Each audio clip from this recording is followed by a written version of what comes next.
Olá, irmãos. Sejam todos bem-vindos para mais um devocional Guia Tempo com Deus da Igreja Batista em Dom Pedro. Nos nossos devocionais temos desenvolvido o tema disciplinas espirituais e no nosso último encontro nós começamos a falar sobre uma disciplina que talvez você ainda não tenha ouvido falar, é a disciplina da orientação. Hoje vamos continuar tratando sobre esta disciplina. E eu quero começar com a leitura do texto que se encontra em Mateus, no capítulo 18, versículos 18 a 20, que diz assim: Digo a verdade, tudo que vocês ligarem na terra terá sido ligado no céu, e tudo que vocês desligarem na terra terá sido desligado no céu. Também digo que, se dois de vocês concordarem na terra em qualquer assunto sobre o qual pedirem, isso será feito a vocês por meu Pai que está nos céus. Pois onde se reunirem 2 ou 3 em meu nome, ali estou no meio deles. Após passarmos pelas disciplinas interiores, pelas disciplinas exteriores, nós chegamos à disciplina comunitária da orientação. Esta disciplina consiste na prática de buscarmos o discernimento da vontade de Deus para as nossas vidas, como comunidade ou como indivíduos. Richard Foster trata sobre essa disciplina no seu livro Celebração da Disciplina.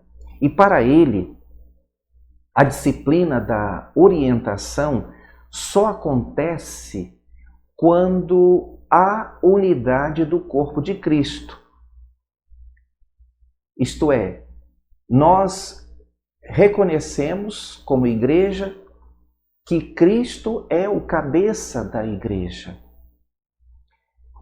Nós precisamos, portanto, como igreja, buscar de fato vivermos como corpo de Cristo.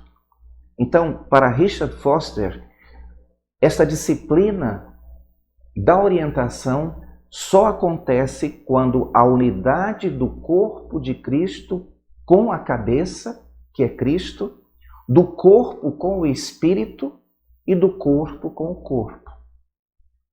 Nesse sentido, esta disciplina só é possível quando nós recorremos à nossa comunidade, à nossa igreja, à nossa congregação de fé, o que torna um desafio muito grande, na medida em que, apesar de vivermos num mundo tão conectado, somos cada vez mais levados a tomarmos atitudes individualistas. Em Atos capítulo 2, verso 44, nós lemos: Todos os que criam mantinham-se unidos e tinham tudo em comum. Encontramos aqui uma evidência da necessidade de unidade para a igreja. Aí vem uma pergunta: será que é possível termos unidade no meio de tanta diversidade? Parece improvável, mas só parece. Porque a unidade entre cristãos sempre será possível quando atentarmos para algumas diretrizes bíblicas. Elas nos revelam o poder da direção que a Bíblia tem, porque são aplicáveis em qualquer época, em qualquer lugar, em qualquer cultura, em qualquer grupo. É possível aplicarmos estes princípios. A diversidade é uma marca do cristianismo que reflete a revelação do mistério da Trindade, revelação de um único Deus que se manifesta em 3 pessoas. O derramado Espírito Santo no dia de Pentecostes, em Atos capítulo 2, destaque para os versos 1 a 12, sobre mais de 3.000 pessoas diferentes, ilustra isso muito bem. Numa ação milagrosa do Deus triuno, essas pessoas foram transformadas em corpo de Cristo, em um corpo de unidade. Deste modo, a disciplina da orientação só pode existir, só pode ser praticada quando há unidade.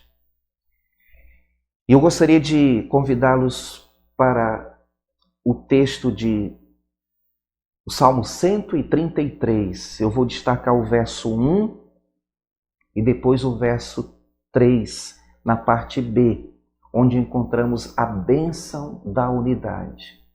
Salmo 133, verso 1, diz: como é bom e agradável quando os irmãos vivem em união.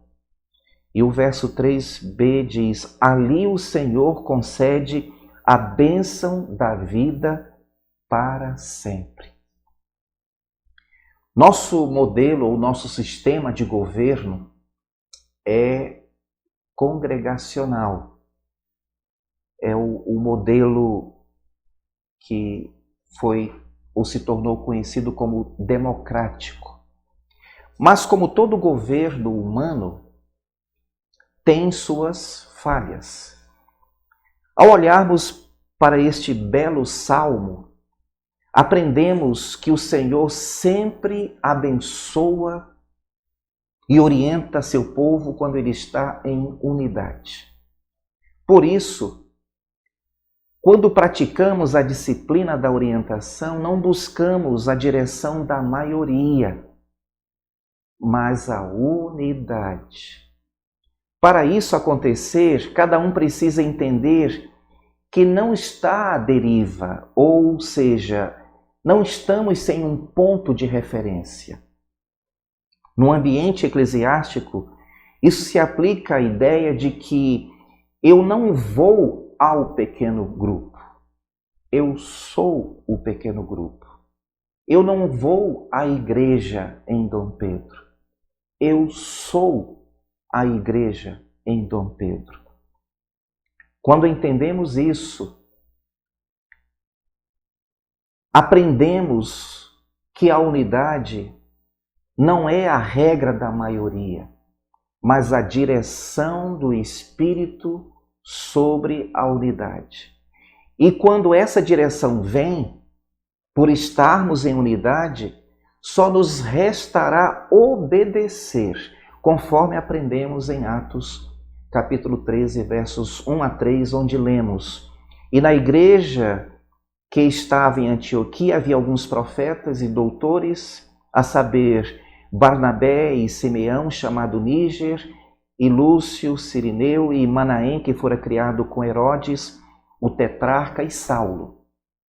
E servindo eles ao Senhor e jejuando, disse o Espírito Santo: apartai-me a Barnabé e a Saulo para a obra a que os tenho chamado.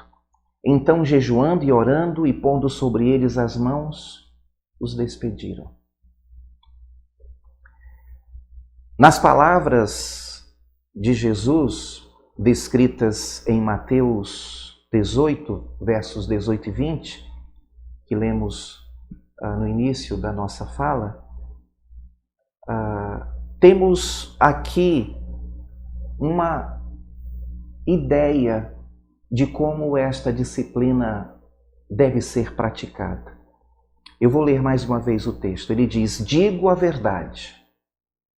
Tudo que vocês ligarem na terra terá sido ligado no céu. E tudo que vocês desligarem na terra terá sido desligado no céu. Também digo que se 2 de vocês concordarem na terra em qualquer assunto sobre o qual pedirem, isso será feito a vocês por meu Pai que está nos céus. Pois onde se reunirem 2 ou 3 em meu nome, ali eu estou no meio deles. Aqui Jesus dá a seus discípulos a certeza de que uma vez que seu povo estivesse reunido, verdadeiramente em seu nome, a vontade dele poderia ser discernida. O Espírito superintende, utiliza o controle mútuo dos diferentes crentes para assegurar que, quando seus corações estiverem em unidade, eles possam estar em ritmo com as batidas do coração do Pai. Assim, quando eu me reúno com as batidas do coração do Pai, isto é, na comunhão com os meus irmãos, eu reconheço a autoridade do Espírito sobre a igreja, ou sobre a comunidade onde eu estou comungando da mesma fé. Eu descubro que eu sou parte e não um todo. Compreendo ainda que a autoridade da igreja, a autoridade da comunidade é mais importante que as minhas vontades, que os meus pensamentos, os meus interesses e, em alguns casos, até minhas necessidades. Para isso acontecer, é necessário, entretanto, ser submisso ao Espírito Santo e se submeter à orientação que Deus tem dado à igreja onde eu congrego. Ser corpo e ser igreja. Como experimentamos esta disciplina? Se não assumirmos o nosso pequeno grupo e a nossa igreja, como é que eu vou experimentar esta disciplina? Irmãos, sem pertencimento não há disciplina da orientação. Se você não congrega na sua igreja local, se você não faz parte de um pequeno grupo, você não vai experimentar esta disciplina espiritual. Buscar ajuntamento, munido do desejo do consenso. Compartilhar, ouvir e obedecer à vontade do Espírito Santo. Esta deve ser a nossa meta, deve ser o nosso anseio como membros de uma igreja local. Desejo a todos vocês um excelente dia na presença do Senhor.